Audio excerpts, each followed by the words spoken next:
I was actually in training. It was not something I was taught in medical school. Never saw one. So it was in my family practice residency when I first saw a circumcision.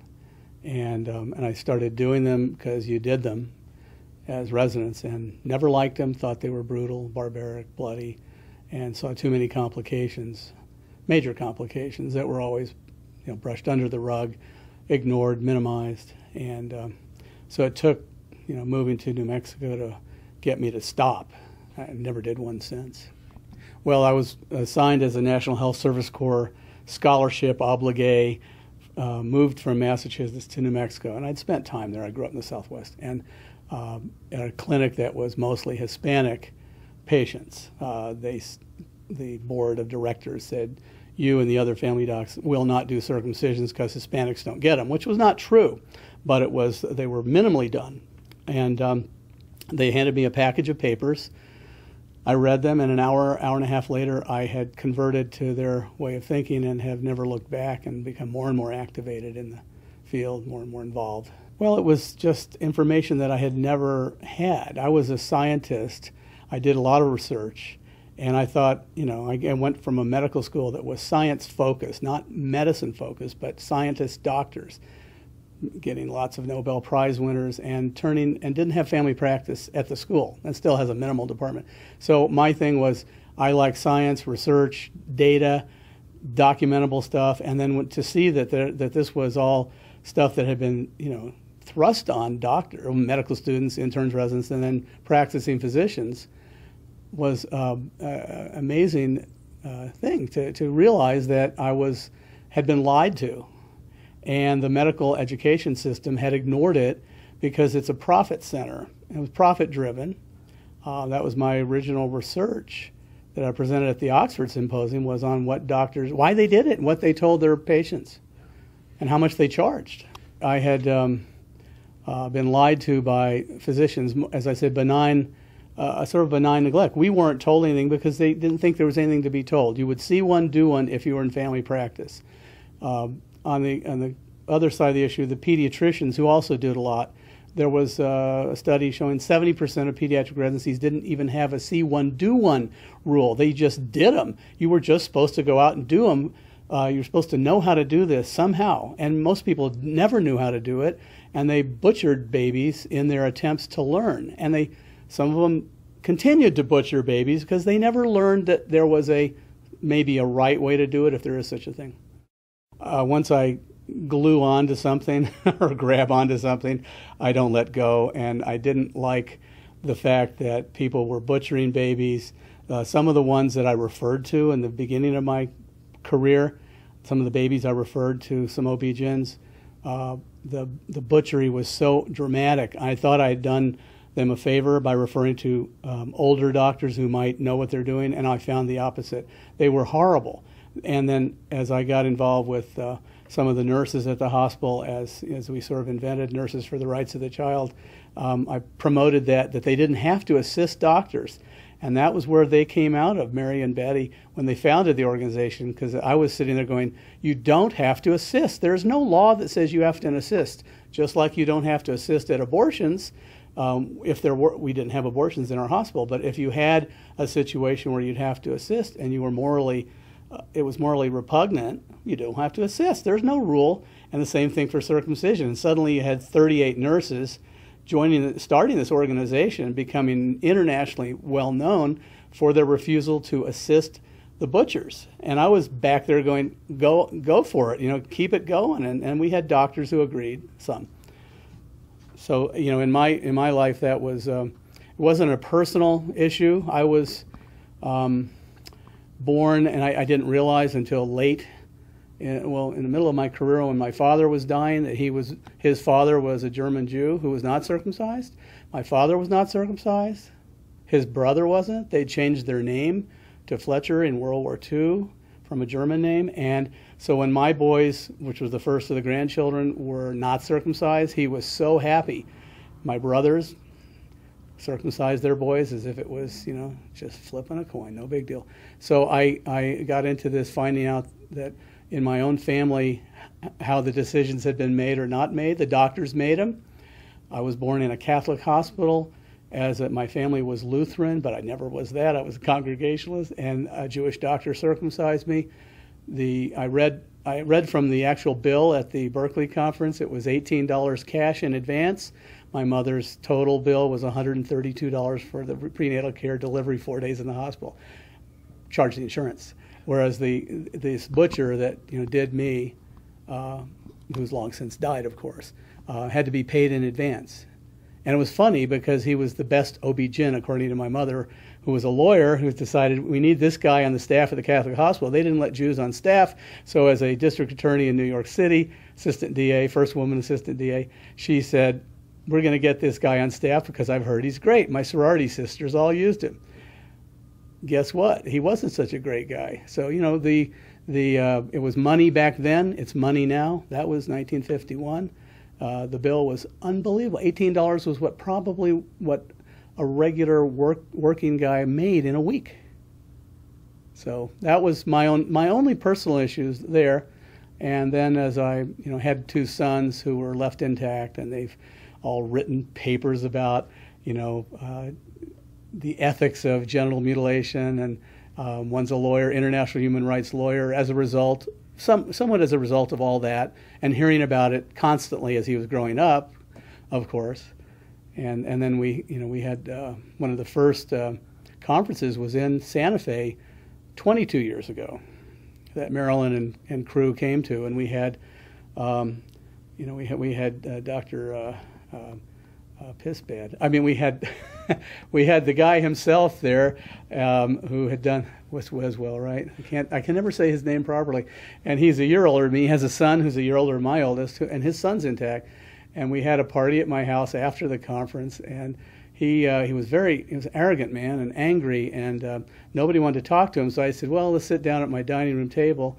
And I fed him a lot of wine, got him a little inebriated, and he admitted that his research was fraudulent, that he had never actually seen a single baby. It was all done from screwed up data from Army hospitals. And my youngest son, who's 27, he was 5, went upstairs and got a skull that I had a skull from a doctor who passed it down since the 1700s, I believe, doctor to doctor to doctor, and I still have it. And I'll probably give it to somebody someday. And he went down to Wiswell and stood up next to him, and the skull's jaw would open on a spring, and he said, I'm not circumcised, to this guy. And he just went, oh my God. The whole place roared. And so that was the experience with the first guy that started the whole movement for circumcision, I believe, the modern movement. Tom Wiswell was a dangerous man. And, since then there have been others, obviously. Morris in Australia is maybe the worst of all time. Oh, well, Brian Morris, I actually offered to debate him. He ignored me. I said, I'll even fly to Australia and debate you. But he's not worth debating. He's not a physician. He's never done a circ. He's a perv. This guy has got interior motives that he hasn't told people. We figured out what some of them are, but this guy is so weird, so out there. I mean, this is not a physician. He's a hypertension researcher. He's now retired. And, using his position as a professor at a, university to push his agenda, which seems to have a lot of other issues embedded in it. It's not scientifically valid. Nothing he said that I've read so far has any validity. He makes it all up, and he pisses people off, and he loves that. So, in his case, he's decided, he's got an ego that's, 9 miles wide, and he's decided to become the head, so to speak, the big mouthpiece for the pro-circ movement around the world, even though maybe he had a bad circumcision himself. We have no idea. But he's the latest in a line of sort of sick individuals, and there have been plenty of them. And we all know who they are. There's the cabal, as they're called, There were a few times when people would make some comments and say, oh, you don't like circumcision. Well, do you? There's an easy answer to any affront from the pro-circ crowd. That's been years. I mostly took care of my own babies that I delivered, so that was over 1,000 over the career, and I lost 11 to the knife in 34 years. That's it. And it's been a number of years since I had one that was circumcised. So I spent an inordinate amount of time with parents who would have any question or might be leaning in the direction of a circ. But I also I had a fairly high percentage of Hispanics and native Hispanics in New Mexico, and they don't traditionally circumcise. So I didn't have as hard a time convincing people as other people. But I would also tell my compatriots, I said, if you just spend, half an hour or an hour, you're going to save this kid from potential disaster or a lifetime of problems that you don't even know about. Why not take that time? Who cares if you get paid for talking? I mean, that's what family doctors are, teachers. We do everything. From the birth to the death of the old person. So we have the greatest ability to influence people. And I talk a lot, so it wasn't hard to convince people. I lost probably maybe 7 of those families switched to other doctors because they just could not come to grips with my stand. And they just wanted to have their son mutilated no matter what. And some of them were disasters. And they were unhappy afterwards. So, but one of my stories that helped get the Nurses for the Rights of the Child going was 1985. I delivered a baby in the middle of the night, came back, saw it in the morning, and then about 11 in the morning, the nurses called and said, baby so-and-so is screaming his head off. And I said, well, why? Well, he's in pain. Why? Well, he's been circumcised. I said, he's my patient. Who circumcised him? Well, Dr. So-and-so. Well, he was a GP, an old guy. I said, well, what's he doing circumcising my patient? So I came in, and it had been a horrible mutilation, and the kid was bleeding, and it was a very badly done circ. So the things that came out of that was I talked to that doctor, and I said, how do you have the authority legally to operate on my patient? He says, well, his grandmother's my patient. She said circumcise him. I said, that's not a legal right. You have violated my patient's rights. You violated me. Who the hell are you? So I went to the medical director and told him, and he goes, oh my God. And I said, you don't have a policy in this hospital. Circumcision is outside surgery. It's this one condition that gets done, but it's not actually surgical. It's not considered a surgical procedure, even though it is. And besides that, the foreskins were thrown in the trash with the paper or the carbon copies or whatever. The trash, not a biohazard thing. So I said, okay, let's change the rules. Number one, you can't operate on somebody's patient, especially a circumcision, without the permission of the doctor and the family. And that happened. Number two, the tissue gets sent to pathology because all tissue, according to national law, is to be seen by a pathologist before it gets tossed. And it has to go then in a tissue container. And so the pathologist started calling me and saying, what is this stuff that people are sending? I said, well, it should be foreskins. They said, well, we don't know anything about foreskins. They're just normal tissue. I said, doesn't that just answer your question?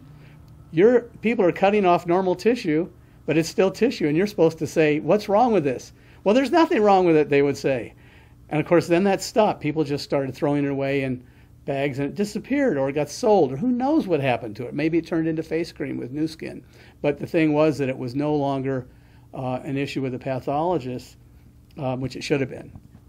So, and at that point I said, this is unbelievable.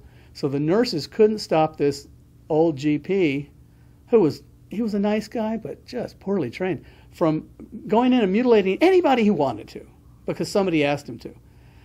He never did it again. And then the Nurses for the Rights of the Child started shortly after that, which was great. I anonymously surveyed 500 and something doctors around the country. I had a network of research people that I was linked with, and I used them to send out this survey. And so we got anywhere from 6 to 100 returns per doctor. So what we found, we asked, why do you do it? How much do you charge? What do you tell your parents? And so very, very few people admitted, it was anonymous, that they did it because they enjoyed it. They did it for money. These were family physicians, pediatricians, OB-GYNs, and a few urologists. They did it for the money. Over half of them would only do it for the money. They had to have a guaranteed payment mechanism in place before they would do it. So, and most of them did not believe that it had any benefit, for any medical benefit, most of them. And most of them would not have it done to their own sons. And the difference between men and women physicians was negligible. The women were as brutal as the men. The women that did it were as brutal as the men that did it. We had one 83-year-old pediatrician who said that he wouldn't do it unless he was paid in advance, and his bill was, I think, $20. The average at that time was $250 around the country. And see, so when people say it's only a snip and I only charge $25, that was all a lie, of course. That's not true. And so this guy would, as one of the nurses said, he would mutilate your son permanently, he was a pediatrician, for the cost of a mediocre dinner. How do you think we bring this to an end? What is the key way to bring this to an end? You educate people in medical school so that they get a proper perspective on what it is that's happening and why it's done, and you show the brutality and you show the damage, and most medical students get it when I teach them, and most PA students and nurse practitioners, they get it. But you have to actually do it, and in med schools they don't do it.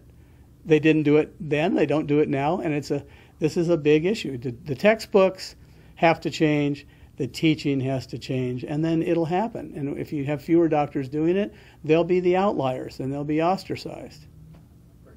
Thank you very much. Done, huh? Yeah. All right.